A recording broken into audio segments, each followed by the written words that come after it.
down there. Of course, they're gonna see action later on. That's a big one against San Juan. Oo, mamaya-maya lamang yan.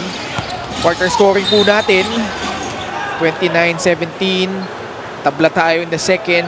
Actually, that was the best quarter. Yes. Even though 14 points lang itong Bacolod. Yes.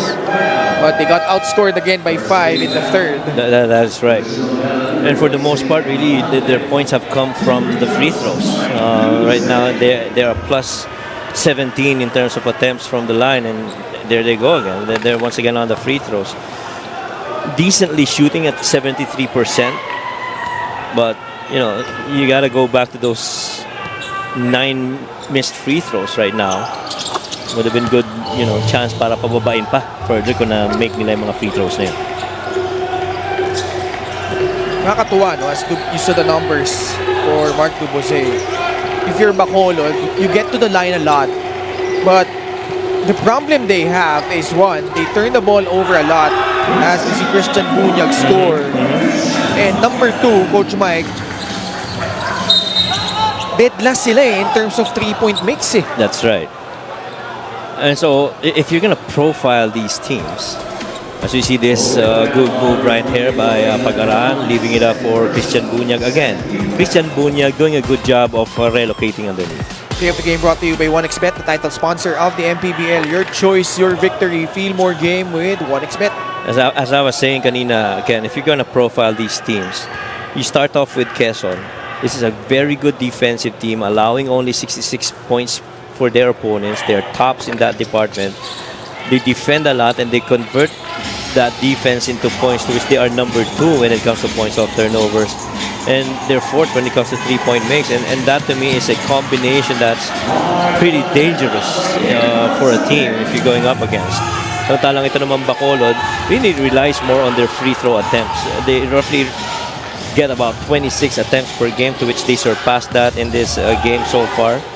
And their fast break is roughly at 17 per game. Right now, it's way below that. They only have 11. And the only reason that they're not getting to those fast breaks, the makes though, is the defense of Quezon. They are getting their runs, but they're not making those points. Fast break of the game brought to you by Extreme Cool Air Conditioners. Ang Extreme magpalamig. 3 installations for split type air conditioner. Yeah, that one is pretty much Bacolod basketball right there. Quick run on the other end with Barrera finishing it off. Si Malazarte ang namumuno para dito sa Bacolod with 13 points. Aldiv Canoy with 10. Shot clock reads 10. Barrera hanap na papasahan. Flashing out was Aldiv Canoy. Posting up against Will Gozom. And Canoy winning that matchup. Oh, what a good move by Canoy right there. And ang ano lang dito is later in the game na siya nagsimulang makapag-contribute para dito sa Tubo Slashers. This guy has tantalizing upside. Si Aldiv Canoy. Mixer, great move of the game, born for greatness. Ito yung galaw niya kanina, Coach Mike. Ang bigat niyan. I mean, you get past the defense of Will Gozo. He pretty much beat him to that spot, attacked that open space, and made something out of it. Very forceful din yung pagkakatapos na ni Canoy. Villanueva off the bounce. Too strong off the glass though. LJ Gonzalez returning with 4 personal fouls. Kick out pass, Magbuhos, the fake. Back to LJ. Magbuhos pulls the trigger. Can't get it to fall. Ball batted around. It finally ends up with Mark Dubose. Vince Magbuhos actually did not want to be the one to take that shot. He wanted that ball to be swung over kay Gab Banal sa kabila. Pero, it got back to him and he took it and missed it. Made shot right here. Gets that one to trickle in. They pull to within 12, 68-56. Gabayni at the post. Quick move against Villanueva. Couldn't finish. Malazarte grabs and goes. Villanueva thought about it. Puts it on the deck. Falls down and eventually gives up the rock. Gabanal in trouble though against Barrera. Release pass, Magbuhos. They have the numbers. Gabayni back to Magbuhos, who finishes. Good give and go between those two bigs. Gabayni just really returning that pass over to Vince as he was rolling downhill. 3 minutes gone by in the fourth period. Palazarte flips it up and in, getting it off the glass. Hirap nun, ah. Oh, Fading to his right with a left-handed shot. Kenneth Palazarte with 15 points. The attack by LJ Gonzalez. He will be rewarded with 2 free throws. Flip game brought to you by 1xBet, the title sponsor of the Mpbl. Your choice, your victory. Feel more game with 1xBet. A little give and go between Joseph Gabayni and Vince Magbuhos. And you love big men running the floor and collaborating for a good finish. Meanwhile, let's check in with Miss Andrea Andisio. A real champion is made not in front of the crowd or cameras. He is made during those moments when no one is watching. Perfect example nga dyan itong si LJ Gonzalez. Actually, if you ask Kapitan Gab, who's the most hardworking player of Quezon? First person that came to mind was LJ. Unang dumadating at huling umaalis sa practice. Kwento ni LJ kung ang call time ay 12:30, 10 a.m. nandun na siya, getting his shots in, practicing his skills and all. After practice, he's the last one to go kasi nagsushooting daw ulit siya. Despite the clamor surrounding him, naniniwala siyang there's still a lot more to do. And that's how you make it a true champ. Right, gentlemen? Oo naman, Andrea. Nakita mo naman sa numero ngayon ni LJ Gonzalez. Averaging 10.6 points.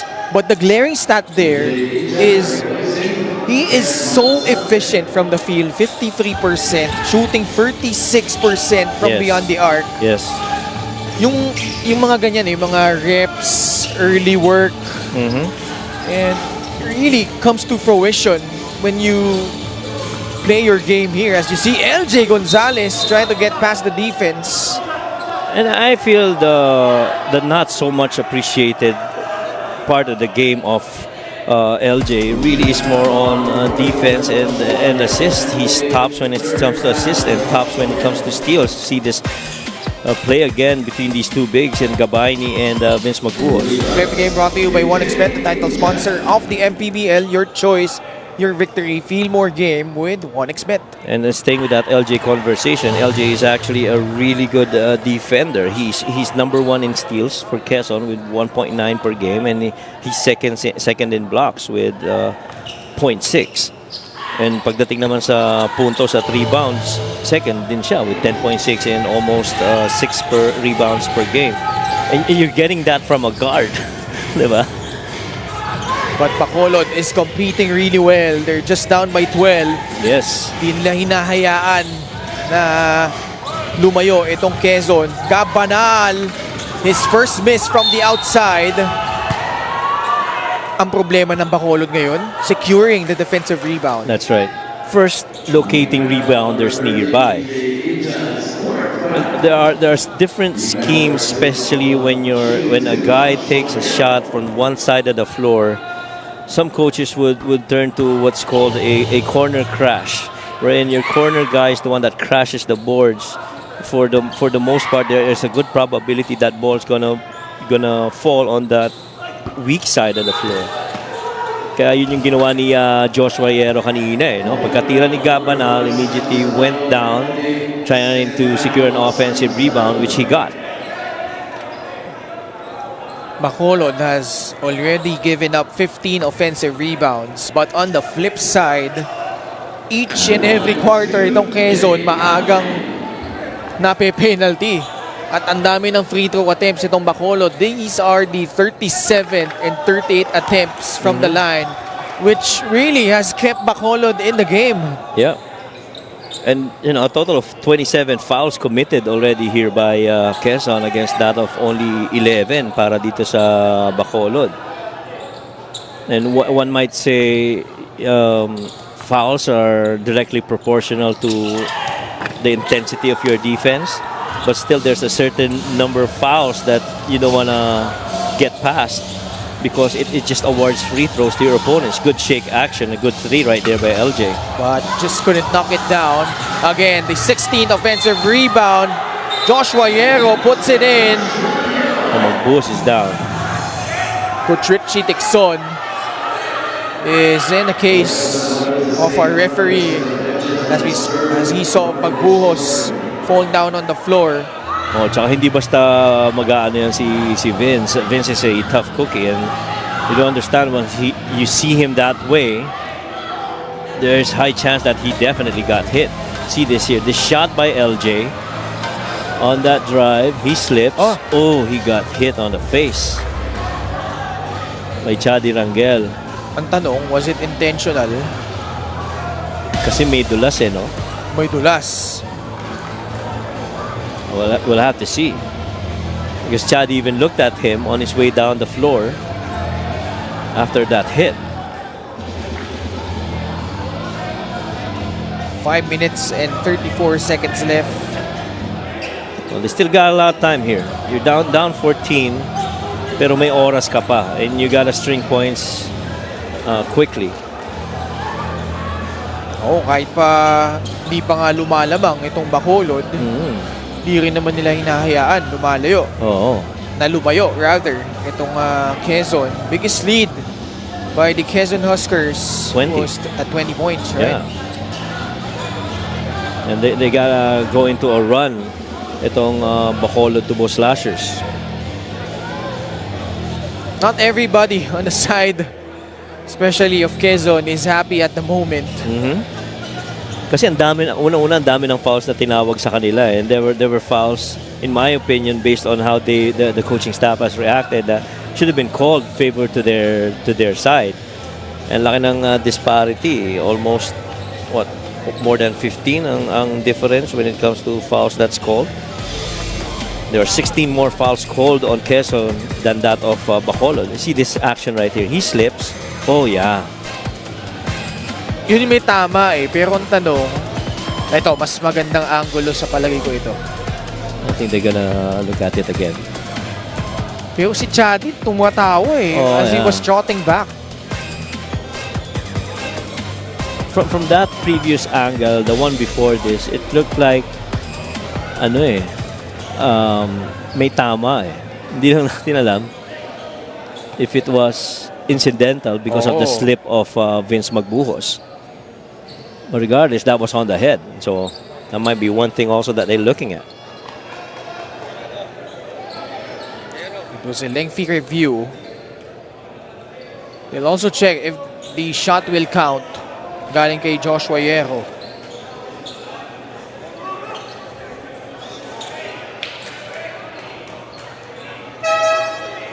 So we're just awaiting the announcement of our game announcer Richard Tampos. I think it's what's taking the announcement, what's taking the review. They've done a lot of times already on that review. We should have an announcement soon. Dahil crucial call ito because Bacolod is trying to make their move. Correct. Basket counts for Joshua Yero. Foul on number 15, Dave Canoy. There was a warning on Bacolod number 22, Chadi Rangel, for second motion. Okay, so that's just second motion. So no fouls. Hit on Chadi Rangel, just a warning on second motion. Ayun kasi tumawa-tawa pa siya Tinamaan niya si Yeah, that's the thing. Magbuhos Yes.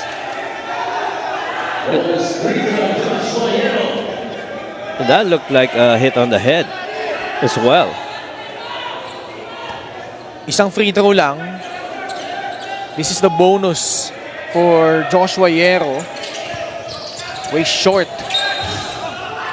Ball will go back to Bacolod.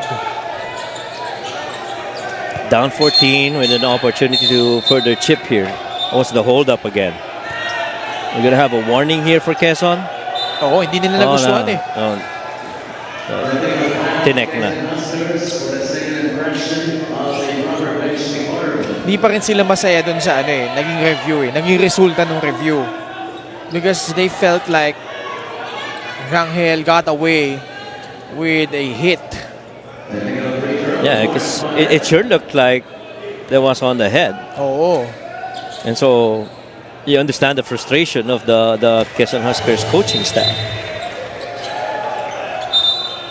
All right, so 75-62. If you're Bacolod, pwede pa ito. Oh, pwede pa to. You gotta make do of your situation right now. First off, you gotta score points here. This is PJ India. Aldev Canoy back to PJ against Joshua Yero. Gets past him and rolls it in. Cuts the lead down to 11. What a finger roll by PJ. It's just an 11-point game here. Gonzalez saddled by foul trouble. Yero can't get that shot in. Ball did not hit the rim. LJ attacks aggressively That one's a foul. Yeah. and draws a foul. And that's how you attack the lane. You gotta be very decisive. How about this move right here? Getting past a couple of black shirts and scooping it up. Ibang klase yung finger roll na yun. Off-legged pa. Gonzalez back at the free throw line. So far, has only played 9 minutes. Does have 5 points, 3 rebounds, 3 assists. Make that 6 points. 4 out of 6 from the line though. Bacolod looking to snap their 11-game losing skid. Intia crossover. The layup gets the friendly bounce plus a foul. Oh, PJ Intia. This guy's been willing Bacolod at least for this couple of possessions. Again, splits that defense. Couple of black shirts right in front of him and still able to put up that good English to make that ball go in. We've had a lot of upsets in the past couple of weeks. The most notable one was Bulacan defeating Caloocan last Monday. Yes. And even the close game with Bataan and what's the other team? Mindoro. Mindoro, right. And this is just a 9-point lead with 4.5 remaining. A lot of time for Bacolod. What's the hold up here? So palagay ko may mapipituan na naman ng technical foul dito. Or So what happened was PJ Intia drove and there was a foul and that was it. 3-point play opportunity. Yung free throws pang 40th attempt na nila ito. 28 out of 40 from the free throw line. And that's a plus 20 attempts in favor of Bacolod and 7 points, 5 rebounds and 3 of 3 from the free throw. Itong si PJ Intia so far. Shooting 70% from the line. The Bacolod Tubo Slashers down by just 8 points. We're putting more pressure on any guy that's one pass away. Free for a free. Abundo. No. Running start for Mark Barrera. Barrera will slam on the bricks. Canoy will whip it to PJ Intia. One-on-one against Simon Sandagon. Intia. Canoy for free. No. Running it back. They got a good look earlier. 4 minutes left. Capanal straight away free. Money. Gabanal straight on. Another 3-pointer for the former MVPs. 4 out of 5. 13 points for Gabanal. Duboze against LJ. Gonzalez now with a rock. Got it back from Sandagon. LJ Gonzalez will reset their offense. Yero on the right corner. Abundo the cut. Gonzalez pulls back for free. Oh, wow. Abundo skies high for the rebound, and a sliding Sandagon could not convert. Another left-hand point-blank finish. Missed by Simon. Barrera with a one-hander. Mark Barrera right now giving those 2 points crucial para dito sa Bacolod.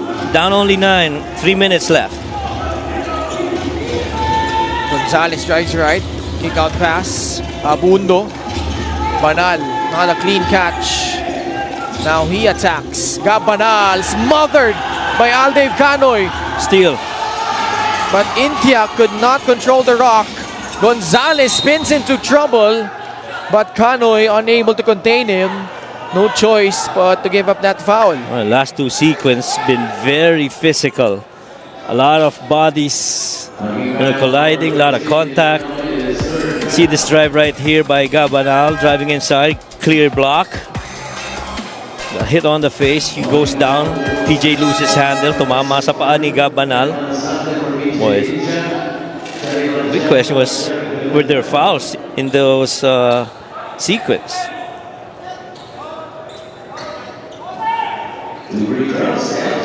LJ Gonzalez has played sparingly here tonight.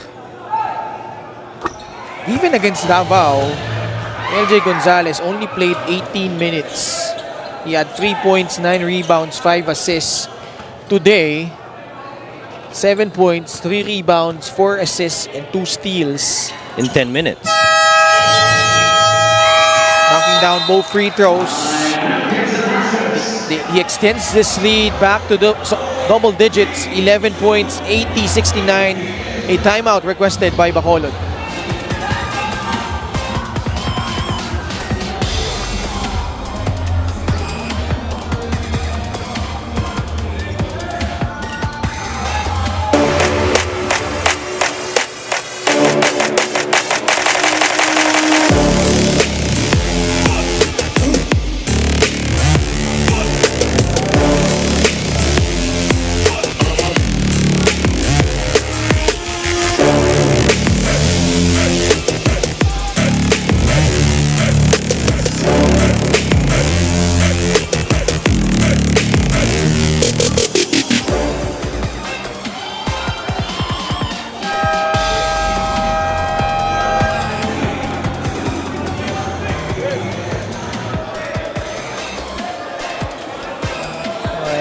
Our fans here dito sa San Andres Sports Complex. Fan of the game brought to you by LGR, the official outfitter of the Mpbl. And this is a close one we have here. Mamaya-maya lamang po magkatunggali ang Cebu Grits at ang Ilagan Isabela 5-star Cowboys. And then to cap things off, San Juan will square off against the Manila Batang Quiapo. Bacolod, and they mount a comeback here, down by 11 points. Bubose, laban kay LJ Gonzalez. Using up a lot of clock. But he gets past LJ. Aldave Canoy inside for 2 points. Lucky break for the Tubo Slashers. Seems that they were going nowhere with that offensive set. Good thing Canoy was there to save the day. 80-71. And we are down to our final 2 minutes. Gabanal, 3-point shot off the heel. How about Alvin Abundo grabbing a couple of offensive rebounds here in the fourth quarter? A crucial rebound by Alvin Abundo. That's his 3rd offensive rebound for the game.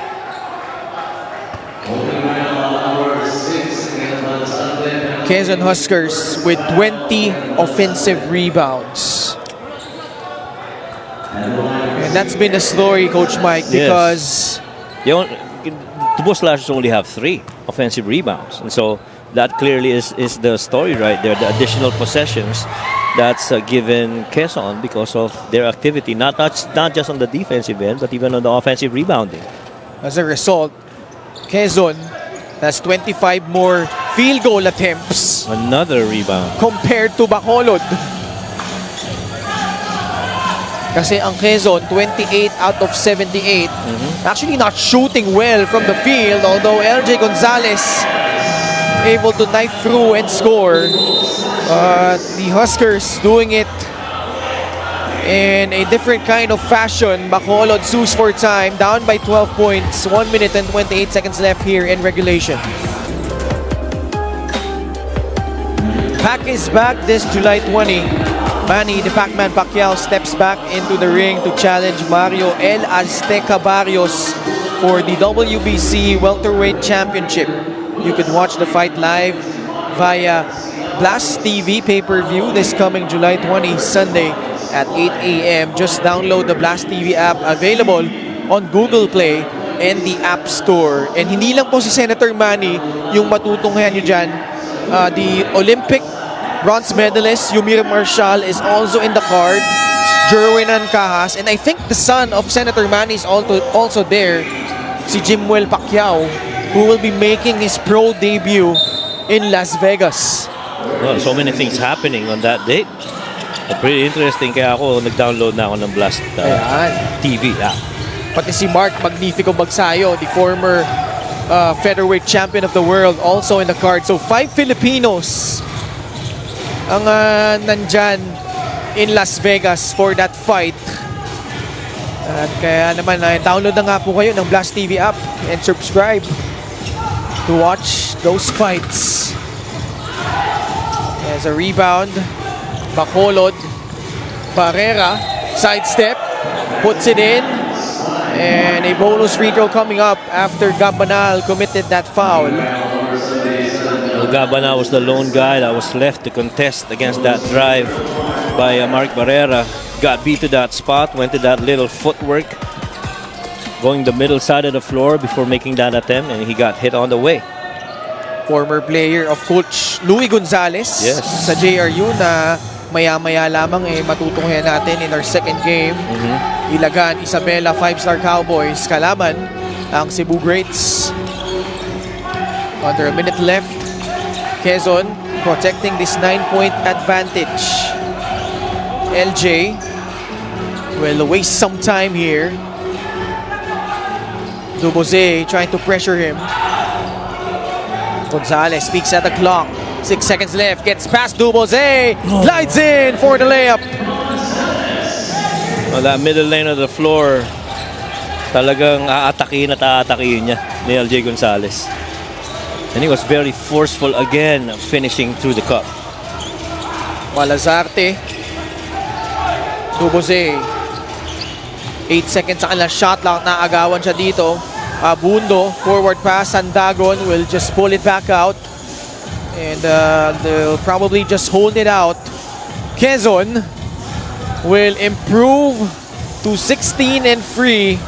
Their 6th straight victory dito sa ating liga, still remain at the top of the South. Yeah, and Quezon survives those, momentary runs by Bacolod, coming as close as 7 points earlier, and able to survive it despite how many fouls did they get? They got 30 points awarded to Bacolod. Just enough to win this game and control the latter part.